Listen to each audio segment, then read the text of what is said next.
اللهم صل على محمد اللهم صل على محمد وعلى آله وصحبه وسلم۔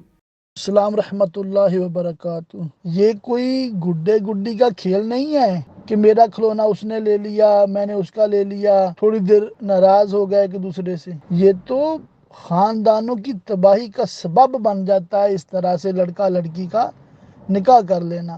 بعض تو ایسے بے باک لوگ ہوتے ہیں، وہ اس وجہ سے لڑکی تو کیا لڑکے کو بھی قتل کر دیتے ہیں۔ لڑکی کے خاندان والے خود اپنی لڑکی کو قتل کر دیتے ہیں کہ ان کی بدنامی ہو رہی ہوتی ہے۔ تو یوں مطلب آنکھیں کھول کے ہوش سے اپنے ارد گرد بھی دیکھ لیا کریں، خالی فتویٰ یہ مناسب نہیں ہوتا۔ تو بہت ساری چیزیں مد نظر رکھنی پڑتی ہیں نکاح کے بندھن کو باندھنے سے پہلے۔ تو میں تو یہی مشورہ دوں گا، فتویٰ نہیں دے رہا، مشورہ دے رہا ہوں کہ یہ لڑکا لڑکی اپنے ماں باپ کو راضی کریں، ان کی رضامندی سے شادی کریں۔ اگر مان جاتے ہیں مبارک ہو، اگر نہیں مانتے تو صبر کریں۔ اسی میں عافیت ہے، ان کا بھی بھلا ہے، ان کے خاندانوں کا بھی بھلا ہے۔ واللہ تعالی اعلم بالصواب۔